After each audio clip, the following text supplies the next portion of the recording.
The views expressed on the Jerry Cahill CF podcast are that of Jerry Cahill and guests, and not necessarily those of the Boomer Esiason Foundation.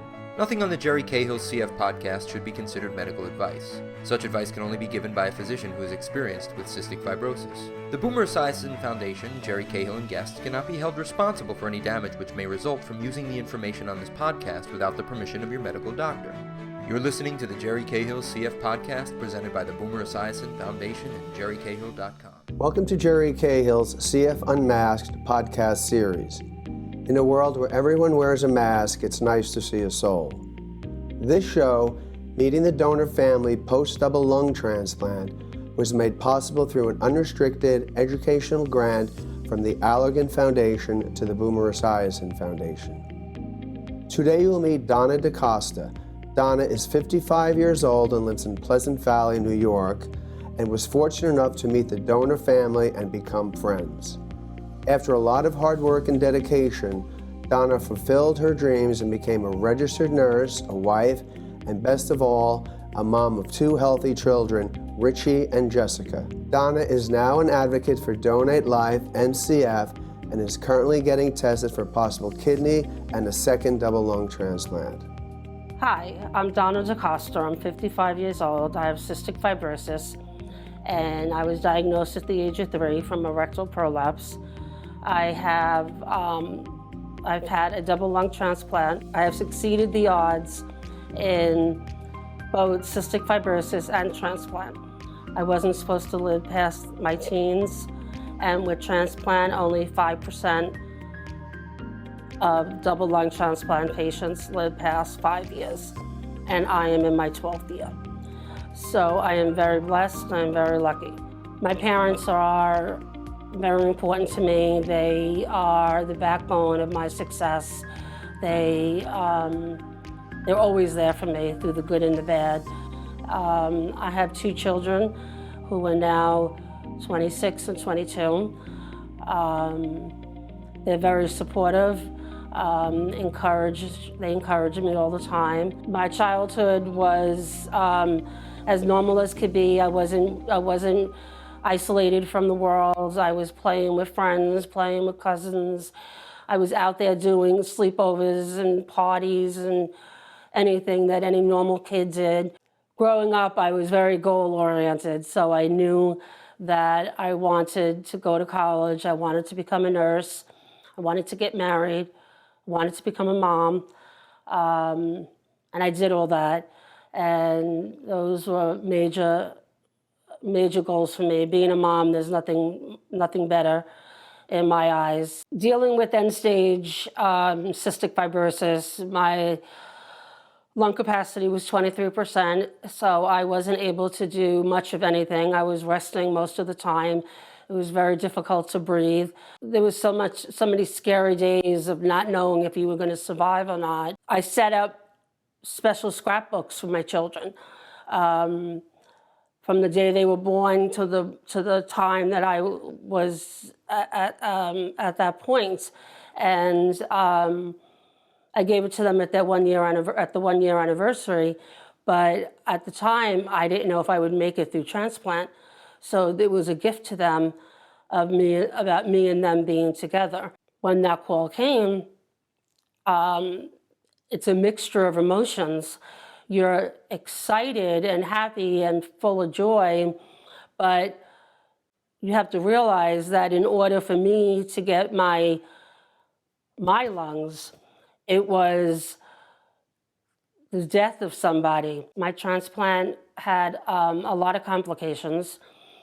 Initially, I was doing well. I was set to go home. And then one day I started feeling shortness of breath and heaviness in my chest. And I had the surgeon come in, and he sent me down to ICU because I was in rejection. And they wanted to put me on a ventilator, but I wouldn't do that. I just knew I wouldn't come off. My family was told that I wasn't going to make it and I wasn't coming home, and literally to make arrangements. And when I was told that, I was so angry because there was no way the lungs I just got this gift of life. There was just absolutely no way they were going to go to waste. And I fought and eventually got out of ICU and eventually got to the floor and eventually got stronger. It was months and months of bronchoscopies, IVs, IV therapy for months. It was hard in the beginning. It was very hard, very frightening, but also I was very thankful and very grateful that I was alive and I was getting stronger each day. I was very lucky that I was able to get a chance to meet my donor's family. After communicating for so long through letters with me and the donor's sister, we decided to meet at a barbecue. And I went to their house, and they were extremely welcoming. Their arms were spread out, hugs and kisses immediately. I heard stories about Mary, and it was amazing because the similarities were there. I was a nurse, she was a nurse. We both had 2 children. We both loved to travel. We both had a brother, Mark. I cried happy tears all day long because if it wasn't for this wonderful, courageous family, I wouldn't be alive. I was told I had 2 to 3 months to live after they examined my lungs. So I wouldn't have been alive. So I thank them. I participated in the Transplant Olympics 2 years ago. I ran my first 5K in Spain, and my daughter was with me, and I felt nothing but joy and excitement and just disbelief that these lungs that I have from my donor made me run. Having cystic fibrosis is a very scary disease. You truly don't know day to day what's going to happen. Things turn overnight. Transplant is the same thing. I think having a positive attitude is the best way to go. Having a second transplant is what I'm in the middle of living with. I have just finished my evaluation for transplant.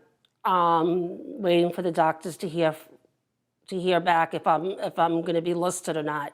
I'm not as scared this time around, maybe because I know what to expect. I'm also will be listed for a kidney transplant, so I will be having both a kidney and lung. I would encourage the population to become registered donors. I hope that my story has urged even one person to become registered. New York State is in dire need of donors. One donor yourself could save up to 8 lives. Every 18 minutes, somebody gets listed on the organ donor list. Every 22 minutes, somebody dies that's on that organ donor list. That's not necessary. If Mary was here right now, I would like to thank her for giving me 12 years of joy and happiness that I never ever would have received. How do you say thank you to somebody who you owe your life to? If she was here right now, I would hug her and not let go. She's allowing me to have the dreams that I never thought I would have. And I would say thank you.